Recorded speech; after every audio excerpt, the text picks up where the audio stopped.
हिसार लोकसभा में रणजीत सिंह चौटाला ने चुनाव को बदल कर रख दिया है, या यूं कहें कि भाजपा की रणनीति अब रणजीत चौटाला के फेवर में बदलती नजर आ रही है। तो दूसरी तरफ कांग्रेस के लिए मुसीबत का सबक इस वक्त वहां के जातीय समीकरण के साथ में जो कांग्रेस ने गलती की है उसका सुधार करने का भी मौका अब उनके पास नहीं मिलता नजर आ रहा है।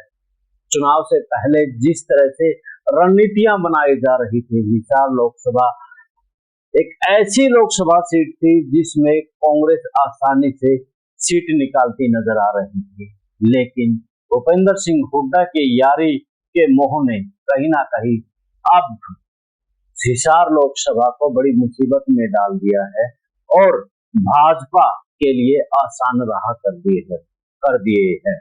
भाजपा की जो रिसर्च आईटी सेल है, कहीं ना कहीं उनको पहले ही कांग्रेस के जो उम्मीदवार है उनका पूरा जो चिट्ठा था, यानी कि जो एक आईटी सेल रिसर्च पे काम करती है, तो आदमपुर चुनाव के दौरान, उपचुनाव के दौरान जो डाटा इकट्ठा किया था, कहीं ना कहीं वो काम आ गया है। कलायत और आदमपुर की चुनाव में हारे हुए उम्मीदवार को उतारना कहीं ना कहीं हिसार लोकसभा में कांग्रेस के लिए सबसे बड़ा मुसीबत का कारण बनता जा रहा है।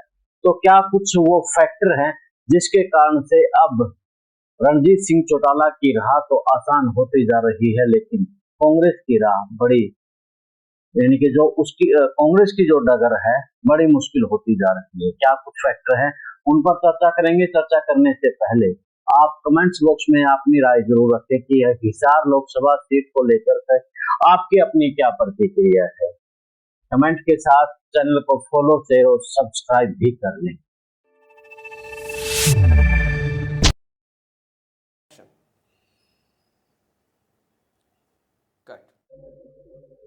सभी का नमस्कार, राम राम। मैं कुलदीप खंडेलवाल दा विषय प्रेम न्यूज़ हरियाणा।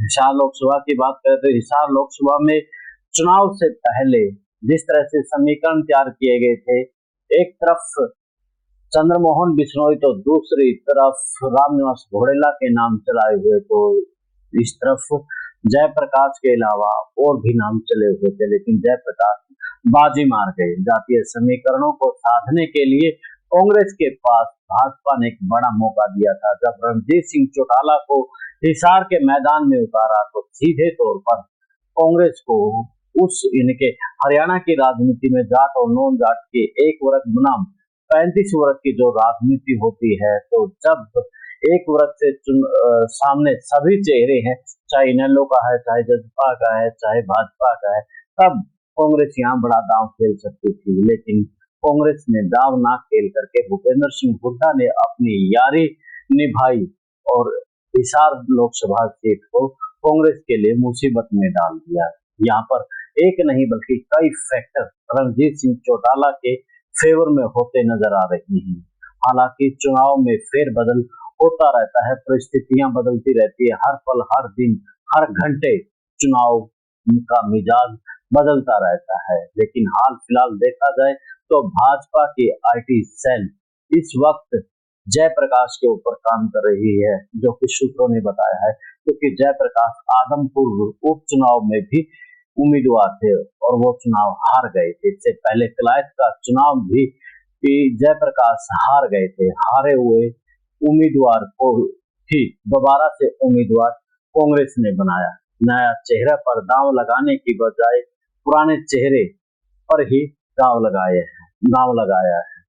और इसके अलावा यहाँ पर जो जातीय समीकरण थे उनमें भी गड़बड़ किया है। तो और इसके अलावा जो फैक्टर रहे हैं भाजपा और इनेलो को लेकर के, इसके अलावा जो बाबा राम रहीम का एक बड़ा फैक्टर यहाँ पर रहा है, क्योंकि बाबा राम रहीम को यहाँ चुनाव के वक्त भी और चुनाव से पहले भी पैरोल दी गई थी और रणजीत सिंह चौटाला जेल मंत्री रही हैं। और रणजीत सिंह चौटाला को लेकर के सूत्र यही बताते हैं कि दो फैक्टरों की वजह से उसे टिकट दिया गया है। पहला बाबा राम रहीम और दूसरा वो देवीलाल के बेटे हैं।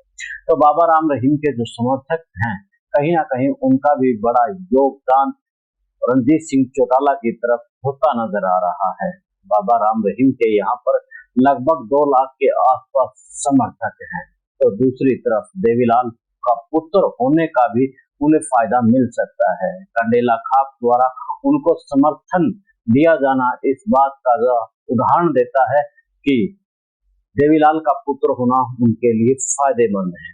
यानी कि कहीं ना कहीं जो जिस वर्ग की सेंध कांग्रेस ने लगाई हुई है, उसी वर्ग में कहीं ना कहीं थोड़ी बहुत ही सेंध इस वक्त रणजीत सिंह चौटाला भी लगाते नजर आ रही है। तो इसके अलावा अगला फैक्टर नवीन जिंदल का भी बताया जा रहा है। नवीन जिंदल का फैक्टर ये बताया जा रहा है कि नवीन जिंदल की फैक्ट्री होने के कारण फैक्ट्री में वहां पर मजदूर और कर्मचारी काफी संख्या में है, तो उसका बड़ा फायदा भाजपा को हो सकता है। नवीन जिंदल के कर्मचारी और जो मजदूर है कहीं ना कहीं वो नवीन जिंदल की पार्टी की तरफ ही झुकाव करते नजर आएंगे। तो ऐसे में स्पष्ट तौर पर यानी कि सीधे तौर पर नजर आ रहा है कि भाजपा को फायदा ही फायदा चौगुर्दे से होता नजर आ रहा है। इसके अलावा बात करें तो जातीय समीकरणों की, तो जातीय समीकरणों में भी भाजपा का यानी कि पंजाबी वोट बैंक, चाहे अग्रवाल समाज का वोट बैंक की बात करें, चाहे ब्राह्मण की या एससी और बीसी इनके पिछड़ा और दलित वर्ग, कहीं ना कहीं इनकी संख्या भी अच्छी संख्या है। बात करें पिछड़ा वर्ग की और एससी वोट की तो 5 लाख के आसपास इनकी बनती है। पंजाबी जो वोट बैंक है इनकी भी 90,000, ब्राह्मण समाज 2 लाख के आसपास, तो अग्रवाल समाज भी यहाँ पर अपनी संख्या 60 से 70 के बीच में लिए हुए है। तो ऐसे में सीधे तौर पर भाजपा को फायदा होता नजर आ रहा है। यानी कि कांग्रेस की जो सीट हिसाब से कहीं ना कहीं वो खिसकती नजर आ रही है। ये सिर्फ रणनीति अगर अच्छे तरीके से कांग्रेस बनाती तो कहीं ना कहीं हिसार लोकसभा सीट निकाल लेती। अब कांटे का जो मुकाबला है वो देखना यही रहेगा कि कौन बाजी मारेगा। हाल फिलहाल रणजीत सिंह चौटाला ने चारों ओर से अपना दांव चले हुए हैं। भाजपा अपनी रणनीति के तहत खेल खेल रही है। तो आप भी अपनी राय दीजिए कि क्या लगता है हिसार लोकसभा में हमारे दिए गए विश्लेषण में से आप कितने संतुष्ट हैं, क्या कहना चाहते हैं, कमेंट्स बॉक्स में आप जरूर बताएं। देश और प्रदेश की खबरों के लिए देखते रहिए विश्व प्रेम न्यूज़ और हरियाणा न्यूज़। मुझे दें इजाजत, मिलते हैं एक नए मुद्दे, एक नए विश्लेषण के साथ। जिंदाबाद।